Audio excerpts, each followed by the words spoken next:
اپنے اعمال کو خراب مت کرو.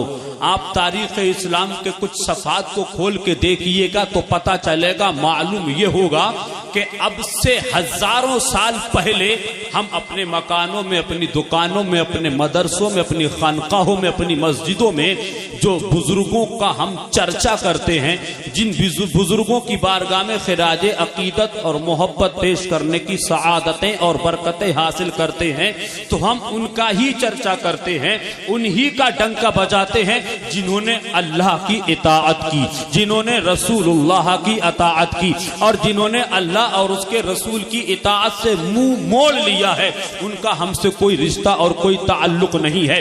آج پوری دنیا کے اندر اہل سنت والجماعت کی مجلسوں میں اگر صدیق اکبر کو یاد کیا جاتا ہے تو اس کی وجہ یہ ہے کہ صدیق اکبر نے اللہ اور اس کے رسول کی اطاعت اور فرما برداری کی تھی. اگر ہماری مجلسوں میں فاروق اعظم کی تعریف ہوتی ہے تو اس کی وجہ یہ ہے کہ انہوں نے اللہ اور اس کے رسول کی فرما برداری کی تھی. ہماری مجلسوں میں عثمان ذو النورین کو یاد کیا جاتا ہے, مصطفیٰ جان رحمت کی اطاعت کی, اللہ کی فرما برداری کی. ہماری مجلسوں میں مولائے کائنات مولا علی مشکل کشا کا ڈنکا بجتا ہے, چرچا ہوتا ہے, اس لیے کہ انہوں نے اللہ اور اس کے رسول کی اطاعت اور فرما برداری کی ہے. اور جس نے اللہ اور اس کے رسول کی اطاعت اور فرما برداری کی ہے, اللہ نے ان کا مقام بلند کر دیا, اللہ نے ان کا ڈنکا بجایا, اللہ نے ان کا چرچا کر دیا, اتنا بلند و بالا چرچا کر دیا. ان کو دنیا سے گئے ہوئے ایک زمانہ گزر گیا,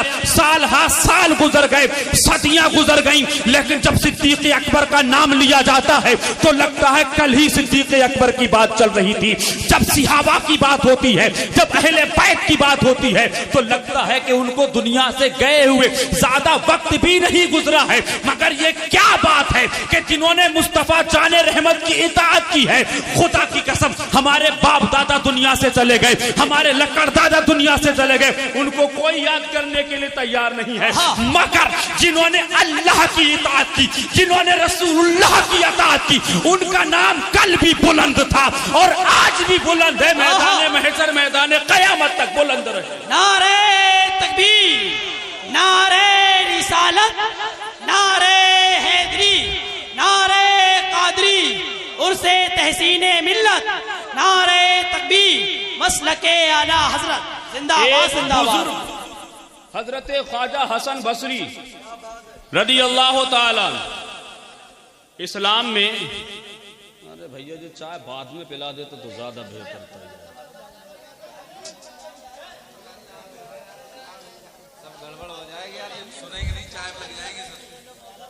چائے یا تو پہلے پلا دیا کرو یا بعد میں, بیچ میں دقت ہوتی ہے. بے شک. حضرت خواجہ حسن بصری رضی اللہ تعالیٰ عنہ کو کون نہیں جانتا, پوری دنیا کا مسلمان جانتا ہے. لیکن اسلام میں ایسی شخصیتیں گزری ہیں کہ جن کو ولایت کے منصب پر فائز کرنے کے لیے کبھی کبھی عورت کا بھی رول نبھایا گیا, کبھی کبھی عورت کی عقل مندی سے, عورت کی ہمت و جسارت سے, عورت کے تقوی اور طہارت نے بڑے بڑے پاپیوں کو ولی کامل بنایا ہے, بڑے بڑے بدکاروں کو ولی کامل بنایا ہے, بڑے بڑے جواری اور شرابیوں کو اللہ کا ولی بنا دیا ہے. یہ حضرت خواجہ حسن بصری ہیں, بصرہ کے بازار سے گزر رہے ہیں. ایک حسین و جمیل خوبصورت نوجوان لڑکی پر نظر پڑتی ہے تو اس کو گھور گھور کے دیکھنے لگتے ہیں. وہ نوجوان لڑکی پلٹ کے جواب دیتی ہے, پوچھتی ہے, اے نوجوان کیوں مجھے گھور گھور کے دیکھ رہا ہے, کیا تیرے گھر میں بہن بیٹیاں نہیں ہیں؟ وہ کہتا ہاں ہیں, میرے گھر میں بہن بیٹیاں ہیں, لیکن عجیب معاملہ ہے, اللہ نے کتنا خوبصورت تمہیں بنایا ہے, آپ مجھے اچھی لگتی ہو, آپ مجھے خوبصورت لگتی ہو. وہ نوجوان بیٹی جواب دیتی ہے, اچھا میرے اندر تجھے سب سے زیادہ اچھی چیز کیا لگی؟ انہوں نے جواب دیا, مجھے تیری آنکھیں بڑی خوبصورت لگتی ہیں. اس نوجوان لڑکی کی ہمت ملاحظہ فرمائیے, فوراً عرض کرتی ہے, اے نوجوان تو یہی رک, میں ابھی گھر تک جاتی ہوں اور ابھی تیرا انتظام کرتی ہوں, تجھے جو چیز چیز پیاری لگی ہے نا, تجھے تیرا جس چیز پر دل آیا ہے میں اس چیز کا انتظام کر رہی ہوں. اپنے گھر پہنچتی ہے بصرہ کے بازار میں. اس زمانے کی خواتین اسلام کی یہ غیرت تھی کہ اگر ان کے اوپر کوئی مرد غلط طریقے سے نظر ڈال دیتا تھا تو اپنے گھروں سے نکلنا گوارا نہیں کرتی تھی. لیکن آج ہماری قوم کا حال دیکھو.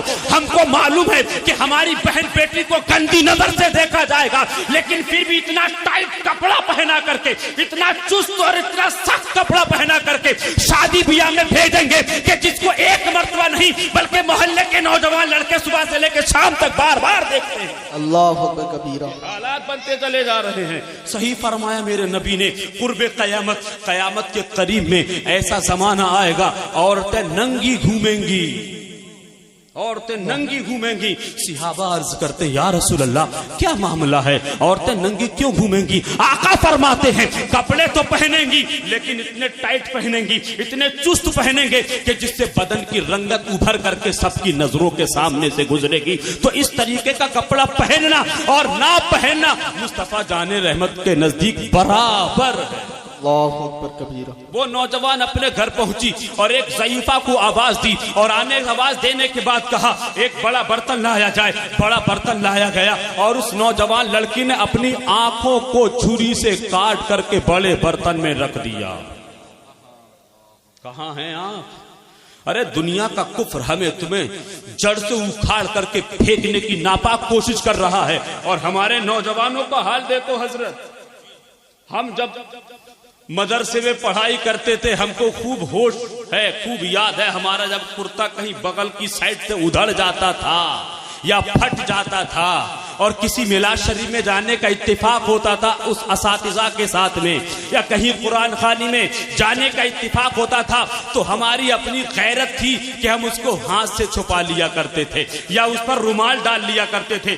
ہم کو یہ لگتا تھا کہ سامنے والا ہمیں دیکھے گا تو وہ ہمیں حقیر سمجھے گا, اس لیے ہم ادھڑا ہوا کپڑا, پھٹا ہوا کپڑا چھپا لیتے تھے. یہ ہماری غیرت تھی. لیکن آج مسلمانوں کا حال دیکھو, پھٹا ہوا کپڑا پہن کے گھومنا اپنی فیشن سمجھ رہا ہے. یہ گنڈے بدماشوں کی طرح کپڑا کس نے بتا دیا ہے؟ ارے کپڑا ہی پہننا ہے تو اسلامی لباس پہنو, ارے چہرہ ہی بنانا ہے تو اسلامی چہرہ بناؤ, اسلامی لباس پہنو, اسلامی زندگی گزارو, تاکہ تم ہزاروں میں بازاروں میں لاکھوں کروڑوں میں کھڑے ہو جاؤ اور تمہارے چہرے پر ٹوپی یا امامہ ہو, مصطفیٰ کی سنت ہو اور چہرہ اسلامی ہو, لباس اسلامی ہو. تو واشنگٹن میں بیٹھا ہوا اسلام کا غدار یہ دیکھے, لکھنؤ میں بیٹھا ہوا اسلام کا دشمن یہ دیکھے, اور دیکھنے کے بعد یہ کہنے پر مجبور ہو جائے یہ مصطفیٰ جان رحمت کا وفادار کھڑا ہے.